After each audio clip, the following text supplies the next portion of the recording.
All right, welcome. Let's just dive right into one of the most incredible pieces of technology you will ever own, your own eye.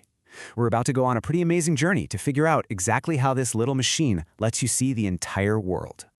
So, what's with the number 17? Well, that's about how many times you blink in a single minute. Yeah, 17 times. Your eyes aren't just seeing, they're constantly moving, cleaning, and protecting themselves, and you don't even have to think about it.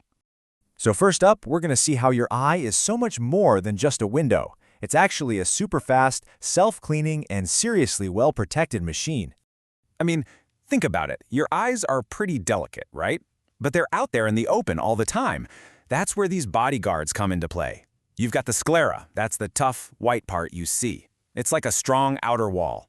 Then your eyelids act like these perfect little windshield wipers, blinking away dust and gunk. And your tears, they're the personal cleaning crew, constantly keeping things lubricated. It's just a brilliant system. Okay, now for the really fun part. Let's follow a single ray of light on its incredible, super fast journey from the outside world all the way to your brain. This is where the real magic of sight starts. The very first thing that light hits is this clear dome right on the front of your eye called the cornea. You can just think of it like a perfectly clean window or maybe the outer lens on a camera. Its main job is to start bending that incoming light, getting the whole focusing process started. After the cornea, that light zips toward the colorful part of your eye, the iris. Now, the iris is actually a muscle, a gatekeeper that controls the size of that little black dot right in the middle, the pupil. When you walk out into the bright sun, the iris squeezes the pupil down to a tiny pinhole to protect your eye. But in a dark room, it opens way up to let as much light in as it possibly can. It's a completely automatic light control system. So once it's through the pupil, the light hits the lens. And this thing is the eye's master focuser. It's this clear, totally flexible part that can literally change its shape. And that ability to change shape is what lets you instantly go from looking at your phone right in front of your face to a bird in a tree way off in the distance. You know what? Let's actually feel this happening. Go ahead, try it with me.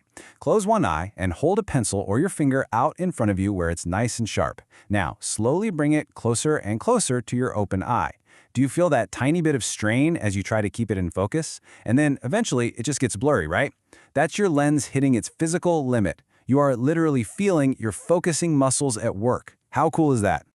Okay, so our ray of light has been bent by the cornea and perfectly focused by the lens. Now it has finally reached its destination at the very back of the eye, the retina. And you can think of it as a movie screen. The retina is this incredible paper-thin layer of tissue that lines the inside of your eyeball. It is packed with millions of light-sensitive cells. If your eye's a camera, the retina is the digital sensor. Its entire job is to catch the light that lands on it and turn it into an electrical signal.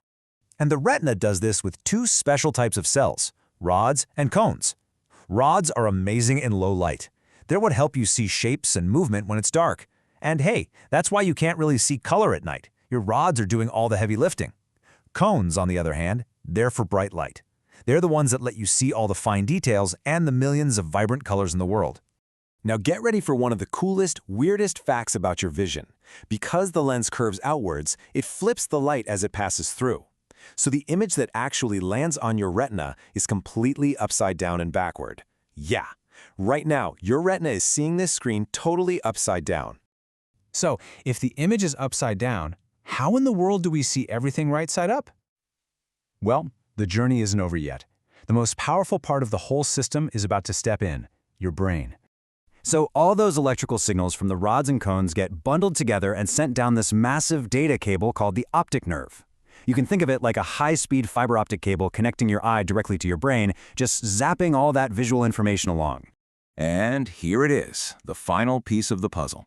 Your brain gets this jumbled, upside-down mess of electrical signals, and in a teeny-tiny fraction of a second, it processes everything, flips the image right side up, and creates the seamless, stable world you see around you. It happens so unbelievably fast, you never ever notice the flip. So that's the journey when everything works perfectly. But what about the fine-tuning, and what happens when things have a few glitches? Let's take a look at how the eye adjusts its focus and what causes some of the most common vision problems. Remember that little experiment we did with the pencil? Well, that process actually has a scientific name, accommodation. It's that incredible ability of the muscles in your eye to squeeze or relax the lens, changing its shape to focus light from any distance perfectly onto the retina. But sometimes, the system isn't perfect. With nearsightedness or myopia, the eyeball is often just a little bit too long. And because of that, the lens focuses the image just a tiny bit in front of the retina instead of right on it. And the result? Things far away look blurry. And farsightedness or hyperopia is pretty much the exact opposite problem.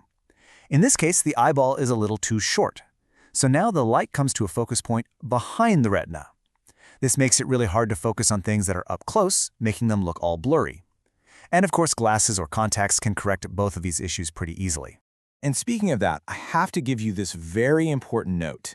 This whole explainer is just for fun and for information. If you have any concerns at all about your own vision or the health of your eyes, please talk to a qualified eye doctor. So, to wrap it all up, let's just do a quick recap of the 5 incredible superpowers your eye has. It works like a super smart camera. The iris controls all the light. The lens focuses the picture perfectly. The retina captures that image, upside down. And finally, your amazing brain flips it all right side up in an instant. And that kind of leaves us with a final, pretty mind-bending thought. We know for a fact our brain is constantly working behind the scenes, flipping images and even filling in blind spots for us. So it really makes you wonder, what else might your brain be doing to literally create the world you see every day? Something to think about. Thanks for joining me.